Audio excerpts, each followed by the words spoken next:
Province de Namur, le podcast. Le 26 mai, retenez bien cette date, c'est celle du Salon du fromage, un événement qui se déroule en parallèle à la journée porte ouverte de l'EPAS, que l'École provinciale d'agronomie et des sciences de Ciney, une école centenaire. On en parle avec son directeur, Étienne Béjot. Étienne Béjot, c'est bien École provinciale d'agronomie, c'est pas d'agriculture, parce qu'on entend souvent les gens parler d'École provinciale d'agriculture et des sciences de Ciney. C'est normal ?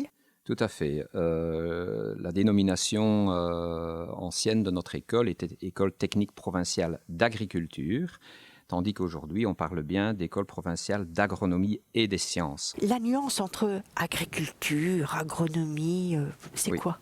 Donc l'agriculture, c'est l'ensemble des techniques, c'est le processus finalement de domestication de quelques espèces animales ou végétales dans le but de produire de la nourriture ou d'autres missions. Aujourd'hui, des missions telles que la production d'énergie, comme la mission également de produire des matériaux pour la construction. Je pense par exemple au chanvre. Donc l'agriculture, c'est l'ensemble des techniques de domestication, en quelque sorte, de certaines espèces. L'agronomie, ça va être quelque chose de plus vaste. Donc, l'agronomie, en fait, c'est l'ensemble de toutes les sciences auxquelles il est fait appel dans la pratique de l'agriculture, mais aussi de son évolution au travers des secteurs de recherche.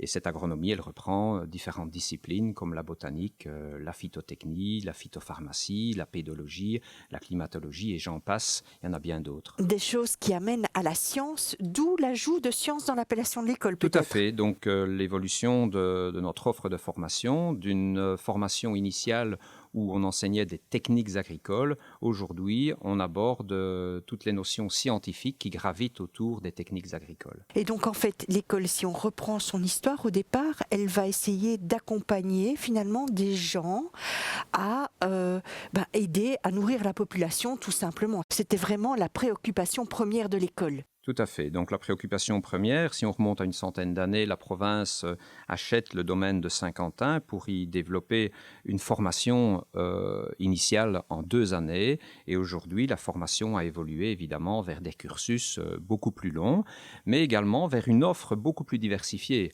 étant entendu que tous ces aspects scientifiques doivent être abordés dans notre cursus de formation. On parle beaucoup d'environnement pour le moment. Est-ce que c'est un des facteurs que vous intégrez, que vous avez dû intégrer à l'intérieur des formations ? Oui, évidemment. Donc, il y a toutes les attentes en termes d'alimentation durable, d'alimentation saine. Il y a évidemment les notions de bien-être animal qui sont au cœur de nos préoccupations, ainsi que toute la dimension environnementale, le respect de l'environnement. Et donc, finalement, on pourrait considérer que ces nouvelles notions pourraient être des contraintes pour nos agriculteurs. Je pense qu'il est important de faire évoluer la réflexion en considérant que de ces contraintes, on puisse les faire évoluer vers de véritables opportunités en cherchant évidemment de nouveaux créneaux de commercialisation et en permettant ainsi à nos agriculteurs de pouvoir se différencier dans de nouvelles productions, labellisation, etc. C'est comme ça notamment qu'on va arriver à créer un pôle fromager au niveau de l'école, mais là on n'est plus dans l'enseignement de base là. Le pôle fromager, l'initiative revient à M. Warnier qui en 2004 a proposé le projet de création d'un petit atelier de transformation du lait. Un élément accélérateur a sans doute été la crise de 2009, où chacun se souvient de ces images fortes où les agriculteurs jetaient le lait, des millions de litres de lait, en réaction finalement à un prix nettement insuffisant. Et donc, en 2012, la région wallonne nous a accordé un financement pour construire le pôle actuel.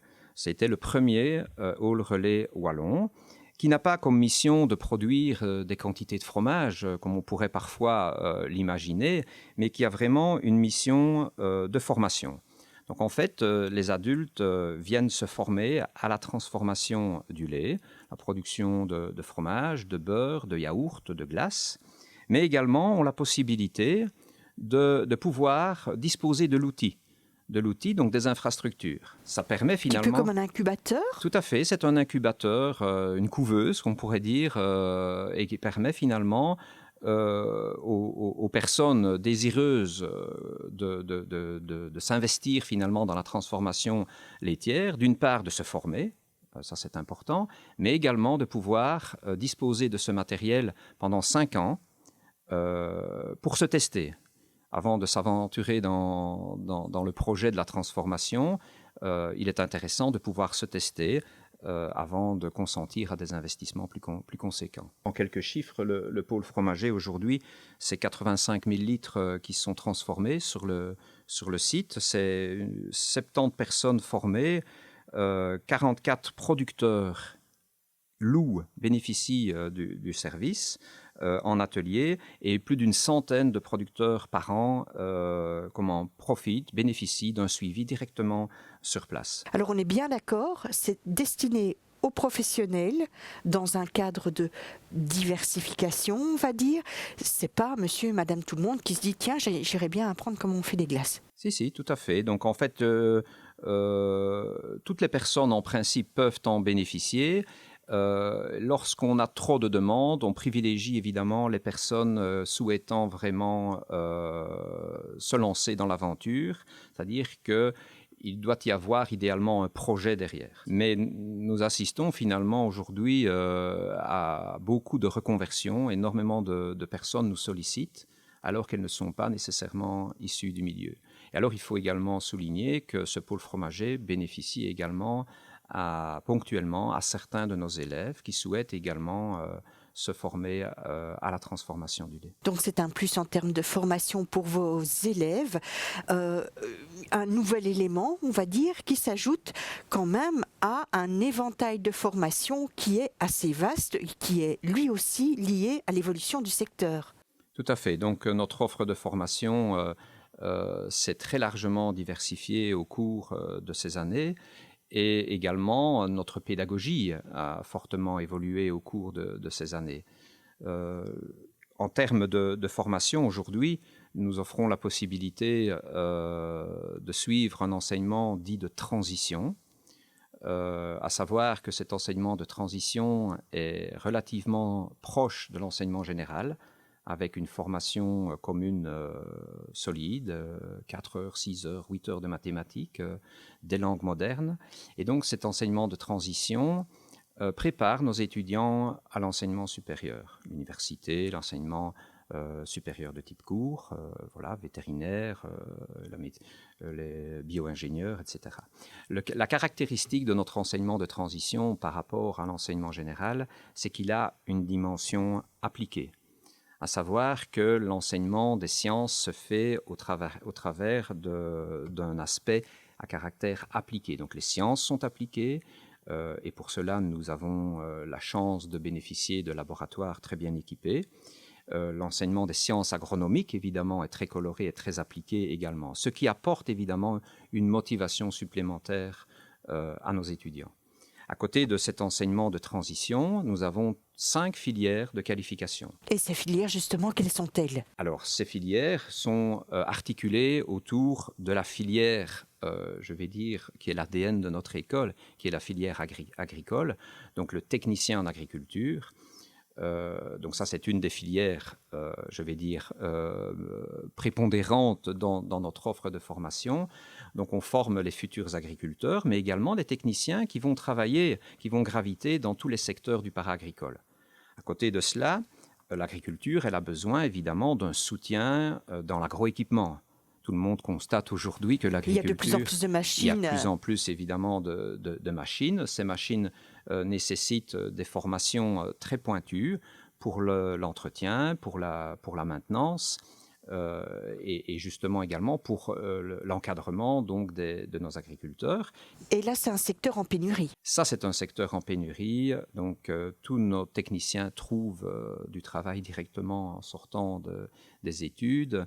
Il y a une forte demande et on peut noter également que nous avons la particularité d'être la seule école en communauté Wallonie-Bruxelles à proposer ce type de formation.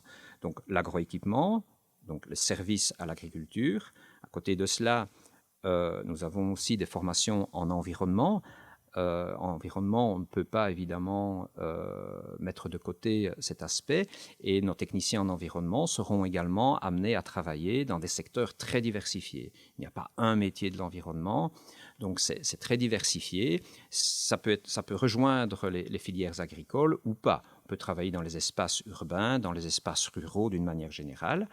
Nous avons également donc la filière de formation en horticulture, et l'horticulture reprend tous les aspects de production, culture maraîchère, arboriculture fruitière, culture ornementale, mais également un secteur qui est en plein essor, qui est en fait le secteur de l'aménagement des parcs et jardins. Et enfin, pour boucler finalement le cycle, nous organisons également une formation dans le secteur de l'industrie agroalimentaire. C'est le secteur... La valorisation du produit, en fait. Voilà, la valorisation du produit. Donc, c'est également un secteur en pénurie. Il faut savoir que le secteur de l'industrie agroalimentaire est le deuxième pourvoyeur d'emplois en Belgique.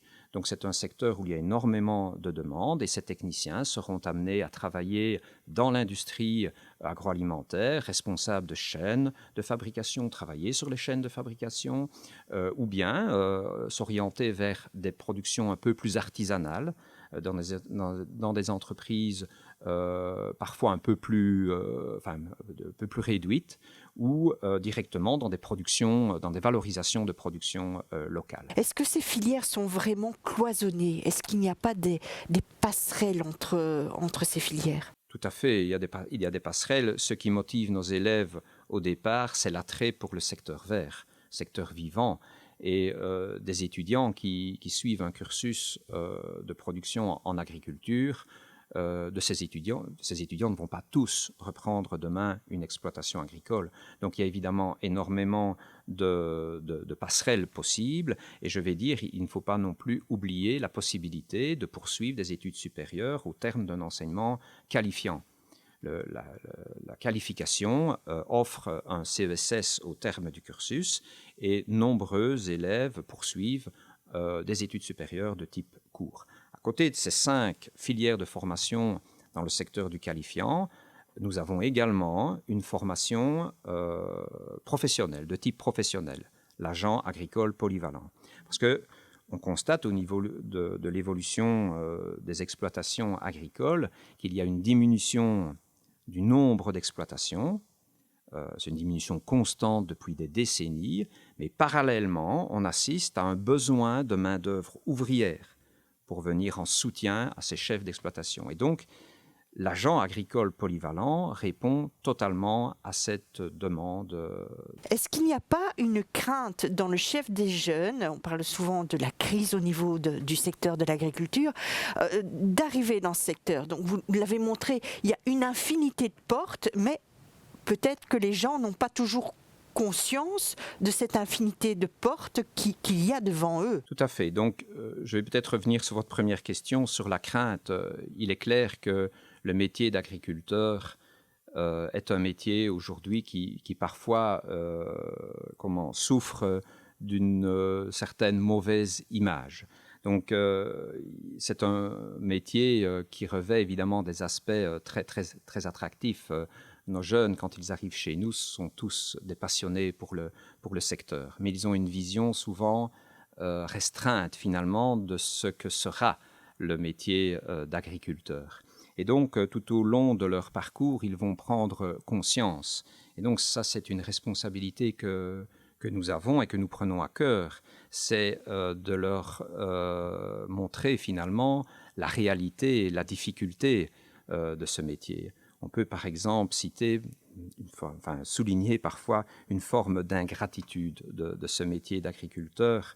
Ingratitude, pourquoi? Parce que quand on travaille sur du vivant, on ne maîtrise pas tout, peu importe la façon dont on travaille. Notre mission d'enseignement, c'est de former nos jeunes de manière justement à pouvoir surmonter toutes ces difficultés.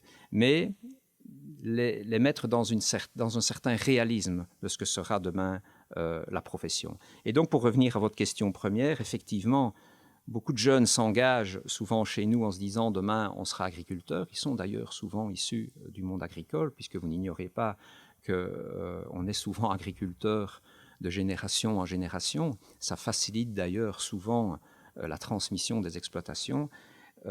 Et finalement, au bout de leur cursus, beaucoup de ces jeunes finalement ne seront pas agriculteurs, mais travailleront dans le secteur agricole. Dans le courant de ce cursus, on parle beaucoup de diversification agricole, mais est-ce que c'est aussi cette notion de diversification qu'on va retrouver à l'intérieur de vos formations? Tout à fait. Donc la position d'un établissement scolaire, de professeur, n'est pas de choisir évidemment un mode de production ou un type de spéculation. En fait, nous devons donner les outils à nos étudiants pour choisir leur filière. Je vais dire que plusieurs filières cohabitent aujourd'hui dans le paysage agricole wallon et elles ont toutes leurs raisons d'être. On ne doit pas stigmatiser une filière puisqu'elle répond nécessairement à un besoin. Et donc, ce que nous devons être très attentifs au fait surtout de développer l'esprit critique de nos étudiants, de leur donner les outils pour opérer les meilleurs choix. Nos jeunes doivent pouvoir adapter leur spéculation, leur technique de production à la réalité du contexte dans lequel ils vont se trouver. Ils vont devoir également pouvoir analyser les opportunités. Donc nous devons finalement leur présenter les diverses opportunités et il leur appartiendra finalement à faire les bons choix le moment opportun. Est-ce que dans ce cadre, votre mission en tant qu'école, c'est aussi de leur ouvrir les yeux sur le fait que, en fait, il ne faut pas voir étroit? Je m'explique, si on sort un fromage, il n'y a pas que la production du fromage, il y a aussi tout le packaging, il y a aussi à côté de ça peut-être une certaine promotion à réaliser, etc. etc. Est-ce que ouvrir sur cet univers-là, finalement, c'est aussi votre mission? Tout à fait. Donc, on sensibilise nos jeunes, d'une part, aux attentes sociétales. Ça me paraît fondamental en termes d'obligations réglementaires, en termes d'opportunités. Je pense que nous devons évidemment apporter les opportunités en termes de circuits courts. On parle beaucoup des circuits courts, mais il faut également attirer l'attention de nos jeunes sur les freins, sur les difficultés. Lorsqu'on s'engage dans un processus de commercialisation, il y a de nouvelles compétences à acquérir. Ces compétences, nous sensibilisons évidemment nos jeunes à ces compétences. Ce ne sont pas les mêmes métiers. Un métier de production n'est pas du tout ne requiert pas les mêmes compétences qu'un métier de commercialisation. Il faut évidemment sensibiliser nos jeunes aux stratégies de marketing. Donc tous ces éléments-là sont évidemment abordés au travers de nos formations. Nos sections de qualification, elles doivent avoir pour objectif que nos jeunes puissent s'insérer facilement dans le secteur professionnel. Donc c'est un peu le problème du qualifiant aujourd'hui, c'est qu'on dit souvent qu'il y a un décalage entre ce qu'on apprend à l'école et les attentes de la société.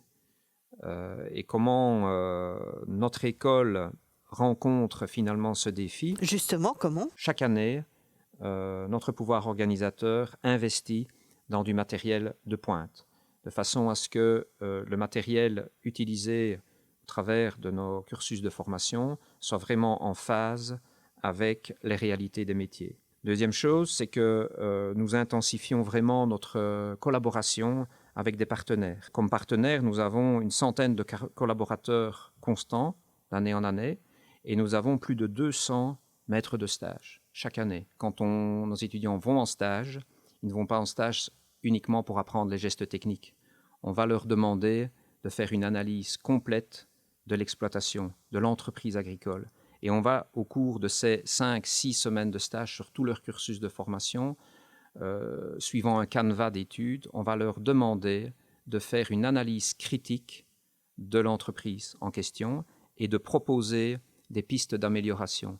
Et nos étudiants sont évalués non pas par les professeurs en fin de cursus, mais ils sont évalués par des jurys de qualification qui sont composés d'acteurs du secteur professionnel. Autant de choses que l'on pourra peut-être entendre de la part de vos professeurs, de la part des élèves qui seront présents à la journée porte ouverte, où l'on pourra également, parallèlement, déguster de savoureux fromages. Au travers donc du Salon du fromage, le Salon du fromage est organisé depuis 2014.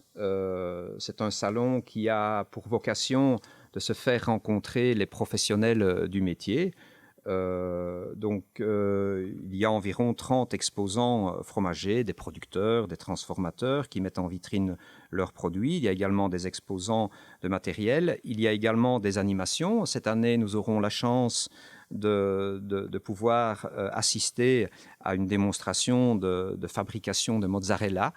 Nous avons un de nos anciens élèves qui s'est lancé dans l'aventure de la fabrication de mozzarella également la mise à l'honneur de la boulette par Monsieur Lapraille, qui est ambassadeur à la PAC W.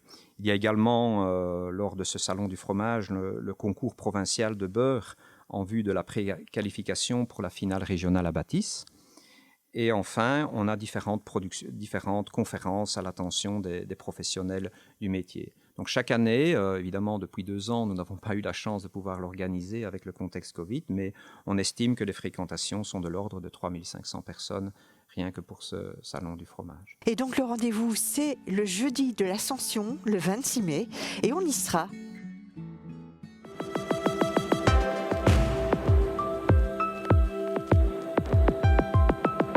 Province de Namur, au cœur de votre quotidien.